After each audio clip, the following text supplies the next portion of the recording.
नमस्कार। उज्ज्वल लक्ष्य YouTube channel पर मैं नारायण प्रसाद देवांगन आप सभी का हार्दिक अभिनंदन करता हूं। आज से जो है हम कक्षा 6वीं के गणित विषय का अध्यापन शुरू कर रहे हैं, अर्थात उज्ज्वल लक्ष्य यूट्यूब चैनल पर कक्षा 6वीं के गणित को पढ़ाया जाएगा। यहाँ पर देख सकते हैं जो पुस्तक हमारे पास है वो छत्तीसगढ़ बोर्ड का है। सबसे पहले बच्चों आपको बता दें कि यदि आप केवल यह सोचेंगे कि इसमें जो प्रश्न है उसी को आपको हल करना आना चाहिए तो आप जो है बहुत भ्रम में हैं, अर्थात आपको बहुत कुछ सीखना है। देखिए, जब आप बड़े हो जाएंगे तो हर कोई का सपना है कि एक बड़ा ऑफिसर बने या कोई अच्छे सफल व्यक्ति बने। कई एग्ज़ाम दिलाने वाले हैं, तो जब बड़े एग्ज़ाम आप दिलाते हो कंपटीशन एग्ज़ाम, तो उसमें गणित का जो विषय होता है, गणित का जो सिलेबस होता है, उसमें जो है कक्षा 6वीं से लेकर के कक्षा 10वीं तक के गणित का सिलेबस होता है। अर्थात जब आप कक्षा 6वीं पढ़ना शुरू कर रहे हैं तो पुस्तक को केवल ये सोच के आप मत पढ़ना कि इसमें जो प्रश्न दिए गए हैं प्रश्नावली में उसी को आपको हल करना है, बल्कि ये सोच के करना कि इसमें जो कॉन्सेप्ट बताया गया है उसको आपको अच्छे से समझना है, क्योंकि यही जो कॉन्सेप्ट है आगे जब आप कंपटीशन एग्ज़ाम दिलाओगे इसमें बहुत काम आता है। और जो इस कॉन्सेप्ट को नहीं समझ पाते वो बाद में घूम करके फिर इसी को पढ़ते हैं, मतलब बाद में फिर उसको जो है फिर इसको पढ़ना पड़ता है इन सब कॉन्सेप्ट को। जैसे इसमें पहला पार्ट में प्राकृत संख्या दी है, पूर्ण संख्या दी है, इसी में उलझे रहते हैं। तो आपके पास मौका अच्छा है इस वीडियो के माध्यम से, इस क्लास के माध्यम से, और इस चैनल में पूरा इस पार्ट को, इस पुस्तक को कवर कराया जाएगा वीडियो के माध्यम से। आज पहला वीडियो है। अब जब बात करते हैं कि जब आप कक्षा 6वीं में आ चुके हैं तो कक्षा 6वीं में आप क्या पढ़ने वाले हैं। अगर हम गणित की बात करें तो आप गणित में क्या पढ़ेंगे, थोड़ा सा बात कर लें। देखो बच्चों, आपने जो है कक्षा 1 से 5 तक गणित में जो भी कुछ सीखा है, बहुत सारी चीज़ सीखे हैं, जिसमें आप जोड़ना घटाना गुणा भाग के साथ साथ लाभ हानि भी सीखे हैं, मतलब अलग अलग कॉन्सेप्ट आप सीखे हैं। वो जो है आपका आधार है। जैसे कि एक मकान बनाते हैं तो मकान बनाते हैं तो उसके लिए नींव बनाया जाता है, गड्ढा खोदा जाता है, कॉलम खड़ा किया जाता है। तो जब उसका आधार तैयार हो जाता है उसके बाद ऊंचे से ऊंचे बिल्डिंग को आसानी से बनाया जाता है। तो ठीक उसी प्रकार से आपने कक्षा 1 से 5 तक एक मजबूत आधार तैयार कर लिया है। अब आपने जो पहले सीखा है उसी को आधार मान करके, अर्थात उसी को लेकर के उसमें और नई नई बातों को आप जानेंगे और उसका दैनिक जीवन में उपयोग भी करेंगे। जैसे कि आप देख सकते हैं पहला पार्ट आज हम पढ़ रहे हैं, इसका नाम है प्राकृत संख्या। ठीक है, प्राकृत संख्या, जिसको नेचुरल नंबर कहा जाता है। प्राकृत संख्या क्या होता है सारे चीज़ मैं बताऊंगा, ये सब चीज़ को आप जानते हो, केवल यहाँ पर जो है थोड़ा सा एक्सप्लेन करने की ज़रूरत है। ये सब कुछ भी नया नहीं है, इसमें ऐसा कुछ नया नहीं है जिसको तुम नहीं जानते हो, तुम जानते हो उसको, बस थोड़ा सा आपको इसमें ध्यान देना है। देखिए, इसमें पहला चीज़ दिया गया है कि सुधा नाम की एक जो लड़की है, आप पढ़ोगे, आपके पास जब पुस्तक आएगा, अगर नहीं होगा तो डाउनलोड कर लीजिएगा। ठीक है, तो सुधा नाम की जो लड़की है वो अपने माता पिता के साथ तेंदुपत्ता को एकत्र करती है। तेंदुपत्ता, ठीक है, हमारे छत्तीसगढ़ में वनांचल क्षेत्रों में तेंदुपत्ता को इकट्ठा किया जाता है और इकट्ठा करने के बाद वो जो है 50 की तेंदुपत्ता की गड्डी, अर्थात इसको ढेरी बनाते हैं। ठीक है, तेंदुपत्ता को एकत्र करती है, बंडल बनाती है। अब मुझे ये बताइए कि वो 50 का बंडल क्यों बनाती होगी, बताइए। उसके मम्मी पापा बहुत सारा तेंदुपत्ता है ना, देखो पत्ता बनाना नहीं आ रहा है, तेंदुपत्ता बहुत सारे इकट्ठा करती है और उसको जो है 50 के बंडल बनाती है। वो 6वीं पढ़ने वाली बच्ची है। ठीक है, तो वो ऐसा क्यों करती है।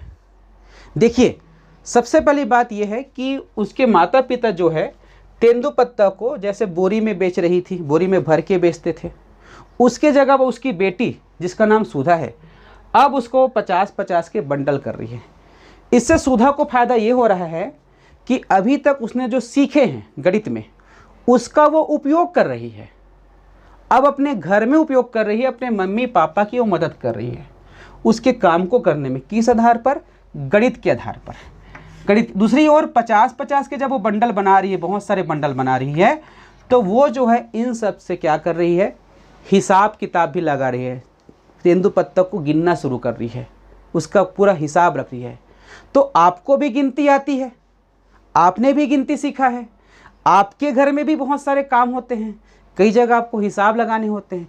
तो अब जो है आपको अपने मम्मी पापा की भी मदद करना है और इसके साथ ही साथ आपको क्या बेनिफिट मिलेगा, जब आप अपनी मम्मी पापा की मदद करेंगे या कोई काम में सहयोग करेंगे तो आपका गणित स्ट्रांग होगा। कहने का मतलब ये है बच्चों कि आपने अभी तक जो सीखे हैं उसको अब अपने जीवन में उपयोग भी करना है। एक और उदाहरण इसमें बताया गया है कि राधा जो है छुट्टी के दिन सब्जी बेचने अपनी माँ की सहायता करती है ना भाई। तो राधा नाम की जो लड़की है छुट्टी के दिन, जैसे संडे को छुट्टी है ना, किसी त्यौहार को दिन छुट्टी है या कोई और आता है, तो उस दिन अपनी मम्मी की मदद करती। किस चीज़ के लिए? सब्जी बेचने के लिए। और सब्जी बेचने के पश्चात वो क्या करती है? उसका हिसाब किताब करती है। तो जब हिसाब किताब कर रही है इसका मतलब वो जोड़ेगी भी, घटाना का भी काम करेगी, गुणा का भी करेगी और भाग का भी करेगी। इस प्रकार वो अभी तक जो गणित सीखी है उसका उपयोग वो जो है अपने घर में कर रही है। इससे दो फायदा हो रहा है, उसकी मम्मी को भी हेल्प मिल रहा है और उसका गणित का भी स्ट्रांग हो रहा है। तो ये आपको करना है। अब आप में से ऐसे कौन कौन से बच्चे हो जो अपने घर में अपने मम्मी पापा की मदद करते हो, या पापा की दुकान में बैठते हो, या आपके घर में किसी प्रकार की कोई काम हो रहा है उससे मदद करते हो सकता है किसी के घर में अगरबत्ती बनाने का काम हो रहा है तो अगरबत्ती को बंडल बना के दे रहे हैं। तो ऐसे कितने सारे बच्चे हो मुझे कमेंट करके बताना, ठीक है। तो इतना चीज़ जो मैंने बताया और इसमें जो लिखा है इसका मतलब यही है कि अभी तक आपने जो सीखा है उसका उपयोग अब अपने घर में अपने आसपास करो। इससे आपका गणित भी स्ट्रांग होगा और आप जो है अपने मम्मी पापा की भी मदद कर पाएंगे। इसके बाद देख सकते हैं यहाँ पर एक चित्र है ना भाई, आप देखेंगे यहाँ पर जो चित्र उसको देखोगे, इसमें गिनने को कहा गया है। आप देखोगे बहुत सिंपल लगेगा, बोलोगे कि मैं कक्षा 6वीं में पढ़ती हूँ और इसको गिनने के लिए कहा गया है जिसमें 5 फूल है, 5 गेंद है ना भाई, 5 पत्ते हैं, 5 चश्मा है। तो इसको कक्षा 6वीं के विद्यार्थियों के लिए इसको क्यों कहा जा रहा है? जैसे हम फूल की बात करें, 5 फूल बना हुआ है, ठीक है, 5 फूल बना हुआ है। मेरी ड्राइंग जो है सही नहीं है, इस पर मत जाना, कॉन्सेप्ट पर जाना, ठीक है। ड्राइंग सही नहीं है, इस पर मत जाना। ये इसमें बताया गया है, ऐसा लिखा हुआ है और एक डिब्बा बना दिया गया है कि इसको आप गिनो। तो कक्षा 6वीं में इसको गिनने से आपको क्या फ़ायदा? उसके बाद अलग अलग भी नहीं है, आप देख सकते हो 5 फूल यहाँ पर है, 5 गेंद है, 5 पत्ते हैं, 5 चश्मा है। तो ऐसा क्या है इसमें? इसमें आपको क्या सीखने को मिलेगा? क्या चीज़ नया सीखने वाले हो? थोड़ा सा सोचो।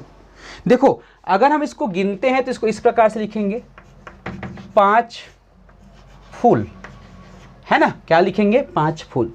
इसी प्रकार यदि 5 गेंद का यहाँ पर चित्र दिया गया है ना, 5 गेंद का चित्र दिया गया है पुस्तक में, इसको आप गिनोगे तो यहाँ पर भी लिखोगे 5 गेंदे या 5 गेंद, ठीक है, आप जो लिख दिए 5 गेंद लिख दिए। उसके बाद इसमें दिया गया है 5 पत्ते, तो आप 5 पत्तियाँ लिखोगे, ठीक है, 5 गेंदे, 5 पत्तियाँ, 5 चश्माएँ, 5 चश्मे लिखोगे, ठीक है। अब उसके पश्चात हमें इसमें नया चीज़ क्या सीखना है? हम यहाँ पर देखते हैं 5 यहाँ पर फूल है, 5 फूल है, यहाँ पर जो 5 है वो गेंद है, फिर 5 जो है पत्तियाँ हैं, चित्र में 5 पत्तियाँ हैं, क्या है? 5 पत्तियाँ है ना। तो यहाँ पर आप देख सकते हो जो 5 है, यहाँ पर जो 5 है, ये जो 5 है कभी फूल के बारे में बता रहा है, कभी पत्ती के बारे में बता रहा है, कभी गेंद के बारे में बता रहा है, कभी मैं उंगली की बात करूं तो 5 उंगलियां बोलोगे, है कि नहीं? तो 5 क्या बता रहा है? 5 जो है इनकी संख्या को बता रहा है, इनकी संख्या को बता रहे हैं। और यहाँ पर 5 ऐसे भी लिखा गया है, कई जगह 5 ऐसे लिखा जाता है, हम ऐसे भी लिख सकते हैं, 5 फूल ऐसे भी लिख सकते हैं, या हम ऐसे भी लिख सकते हैं, ये हिंदी का 5 है, या हम ऐसे भी लिख सकते हैं रोमन संख्या में। तो इन सब का जो मतलब है, इसका भी मतलब क्या हुआ? 5 फूल, फूल की अगर बात करें 5 फूल ये भी है, वी भी 5 है, इसको भी कहा जाता है, रोमन संख्या जब पढ़ोगे तो ये भी 5 है। तो यहाँ पर आपको क्या सीखने को मिला? यहाँ पर आपको क्या सीखने को मिला? वास्तव में बच्चों ये एक संकेत है, क्या है? एक सिंबल है, संकेत है, जिसके माध्यम से यह बताया जाता है कि ये संख्या कितनी है। 5 को किसी संख्या पद्धति में, जैसे अंग्रेजी में लिखते हैं तो इस प्रकार से लिखते हैं, हिंदी में लिखते हैं तो इस प्रकार से लिखते हैं, और रोमन संख्या। तो ये क्या है, अलग अलग संख्या प्रणाली के संकेत हैं।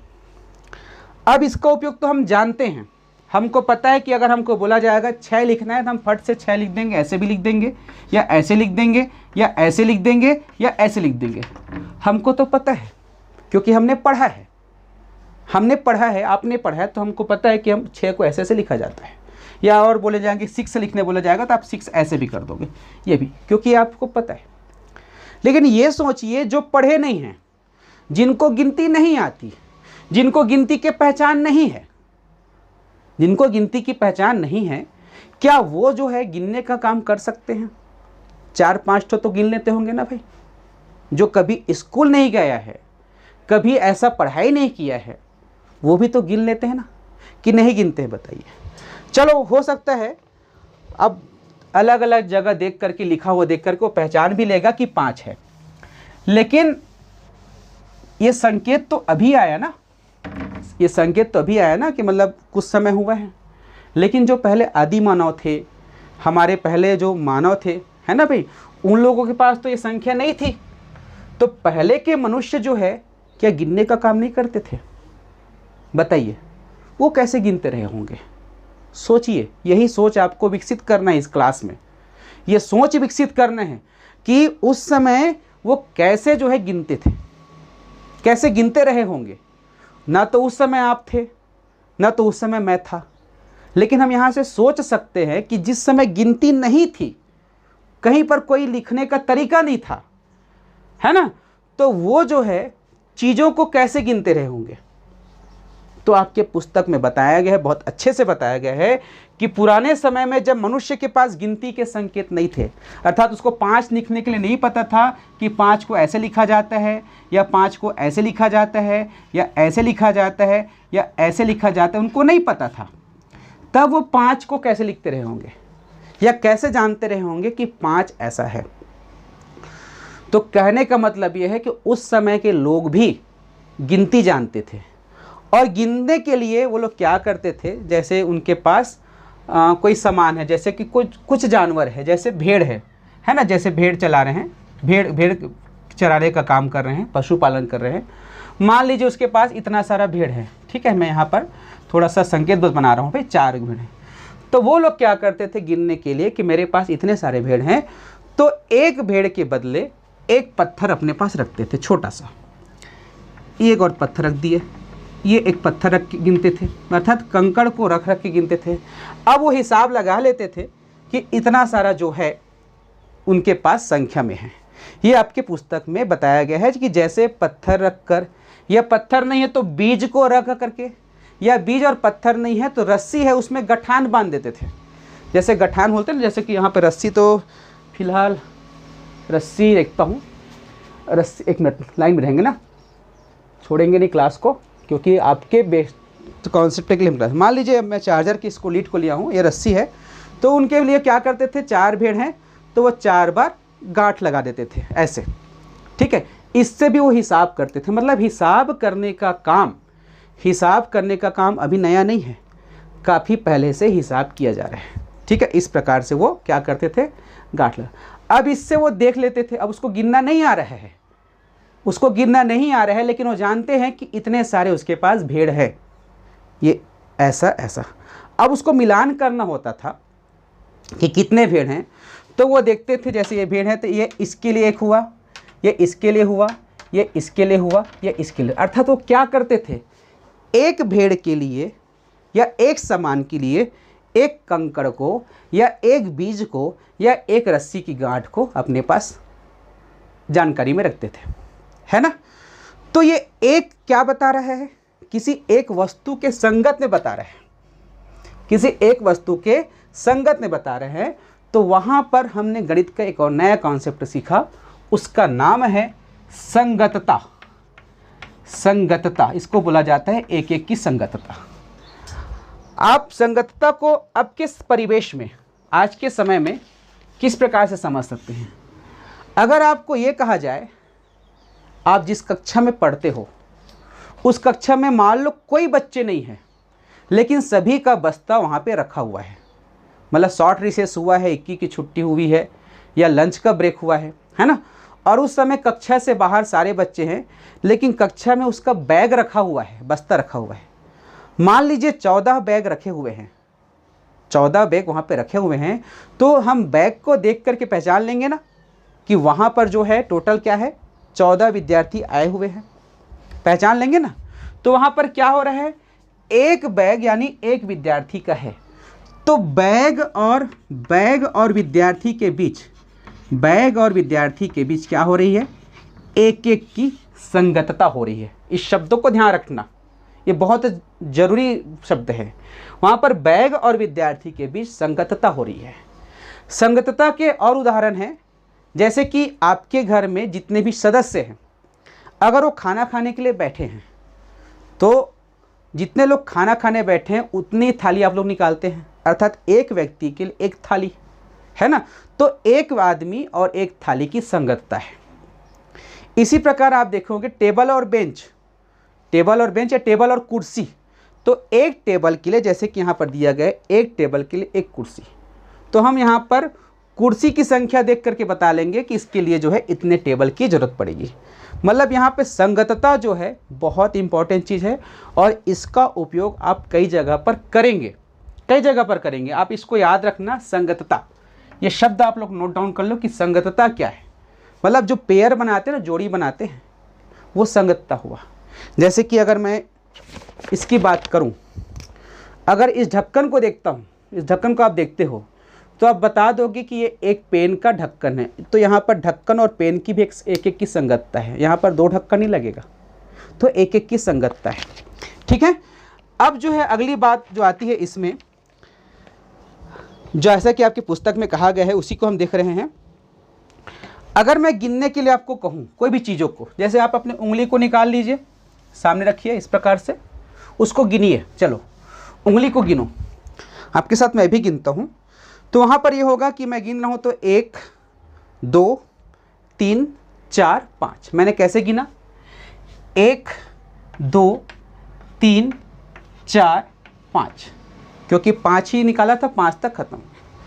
उसके पश्चात यदि आपको ये बोला जाए कि आपके घर में कोई सामान है, जैसे कि मेरे पास एक चौक है ना, चौक का डिब्बा है और कितने चाक है इसको मुझे गिनना है, तो मैं सबसे पहले एक चौक एक इधर रखूँगा, फिर अगला गिनूँगा, है ना भाई, अगला गिनूँगा ना भाई इसको।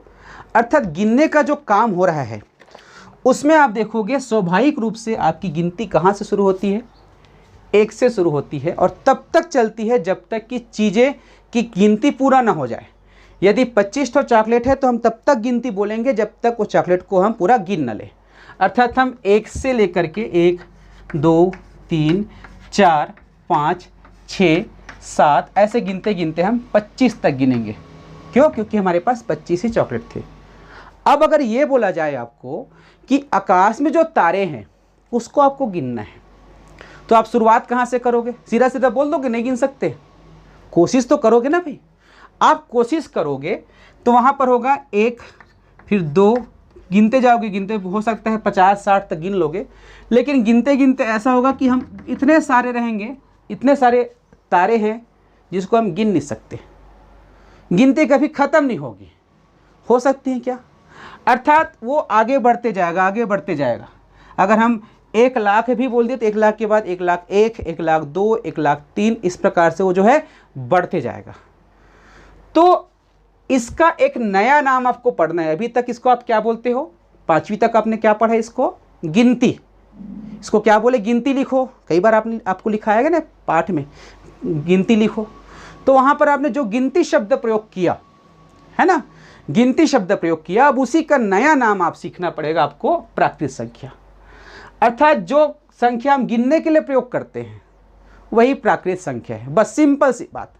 प्राकृत संख्या क्या होता है बोला जाएगा तो जिन संख्याओं का प्रयोग हम गिनने के लिए करते हैं, जैसे हम 1 2 3 4 5 गिन रहे हैं, 20 से शुरुआत नहीं करते, 5 6 7 ऐसे नहीं गिनते, शुरुआत तो हम 1 से ही करते हैं ना।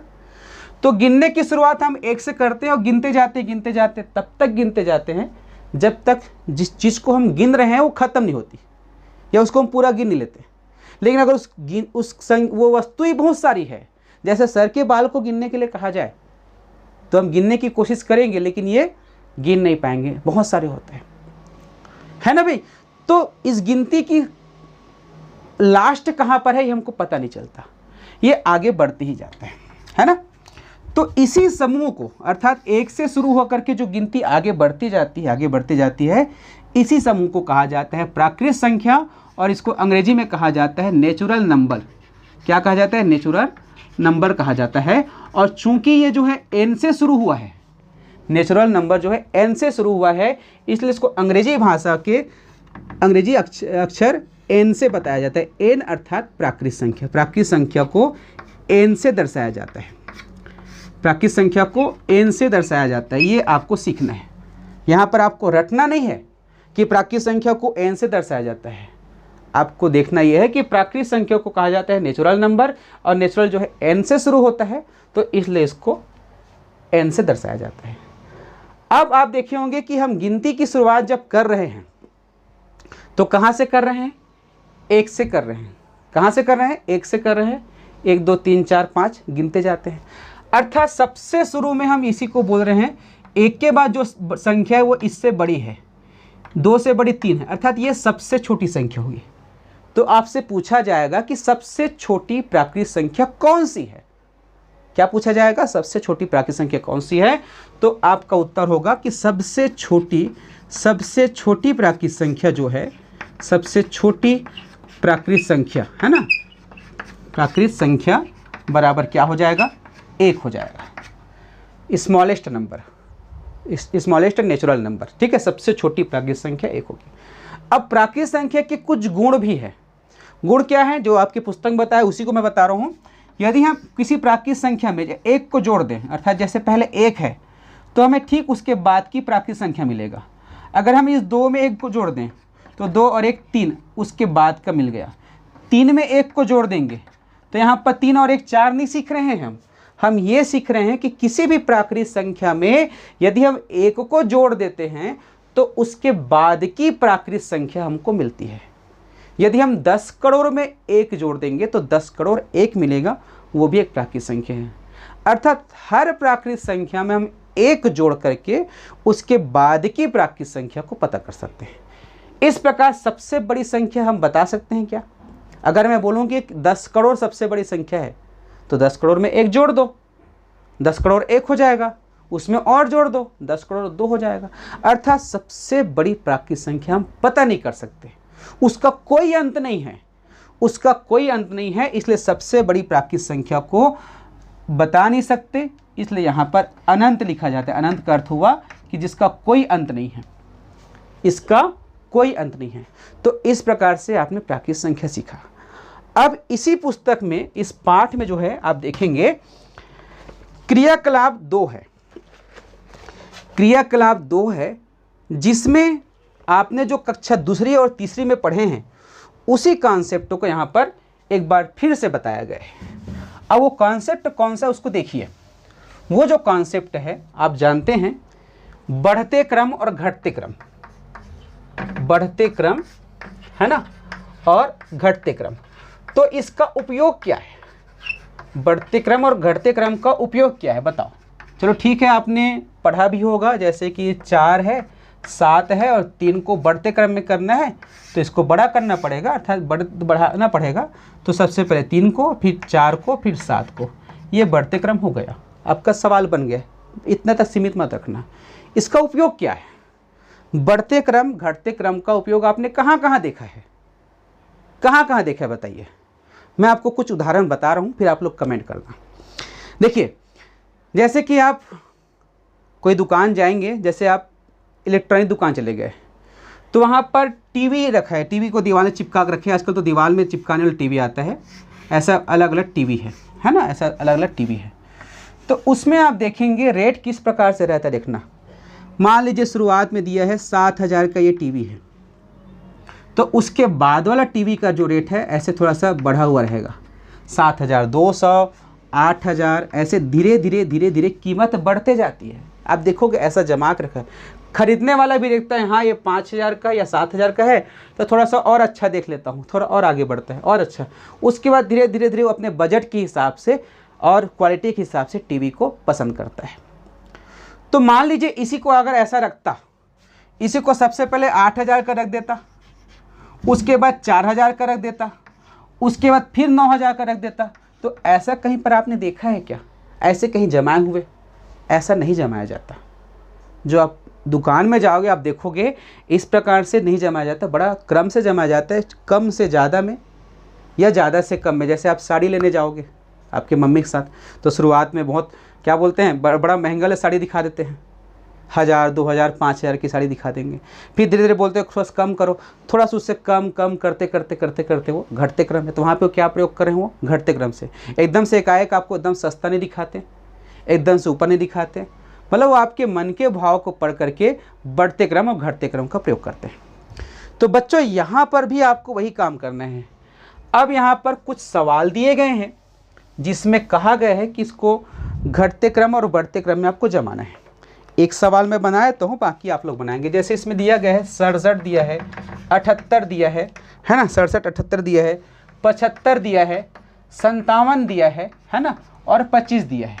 इसको आपको सबसे पहले बढ़ते क्रम में जमाना है। कौन से क्रम में जमाना है? कॉन्सेप्ट को देखिए, उसके बाद बड़ी से बड़ी संख्या को आप लोग कर सकते हो। तो बढ़ते क्रम में जमाना है, अर्थात हमको नाम से स्पष्ट है कि धीरे धीरे धीरे धीरे धीरे धीरे बढ़ते जाना है। नाम से स्पष्ट है, बढ़ते मतलब हमको धीरे धीरे ऊपर बढ़ते जाना है, ठीक है, ऊपर की ओर हमको बढ़ते जाना है, ये नाम है। इसको आरोही क्रम भी बोलते हैं। कौन सा क्रम बोलते हैं? आरोही क्रम, है ना, आरोही क्रम, ठीक है। अब देखो ये नीचे है, अर्थात छोटे से शुरुआत हो रहा है, तो इसमें से सबसे छोटा कौन सा है? 25। तो हम यहाँ पे लिखेंगे 25। 25 यहाँ पर आ गया। अब क्या बचे उससे छोटा? 67 78 75 57। तो 57 है, ये 57 हो गया। उसके बाद ये 67 हो जाएगा, उसके बाद ये 75 हो जाएगा, उसके बाद 78 हो जाएगा। ये हुआ बढ़ते क्रम में, आरोही क्रम में। उसके बाद घटते क्रम कहाँ गए हैं, है ना, ये घटते क्रम। तो घटते क्रम में क्या करेंगे? सबसे पहले सबसे बड़े को लिखेंगे, फिर उससे छोटा, उससे छोटा, उससे छोटा, है ना, उसके बाद सबसे छोटा। अर्थात धीरे धीरे हम घट आ रहे हैं, मतलब घटते क्रम में लिख रहे हैं, मतलब कम करते जा रहे हैं। तो इस प्रकार से हम जमा रहे हैं। अब इसके बाद बच्चों यहाँ पर यह भी बताया गया है, एक चिन्ह के बारे में आपने पढ़ा होगा, है ना, एक चिन्ह के बारे में आपने पढ़ा होगा, कक्षा तीसरी से उसकी शुरुआत हो जाती है, उसको रिवीजन करना है। वो है इस प्रकार से चिन्ह, ठीक है, इस प्रकार से चिन्ह। अब इस चिन्ह को आपको समझना है। कई बार हमेशा मुझे खुद कन्फ्यूजन होता है कि इसको छोटा बोलते हैं कि बड़ा बोलते हैं, इसको छोटा बोलते हैं कि बड़ा। इसके लिए तो कोई कन्फ्यूजन नहीं है, ये तो बराबर है।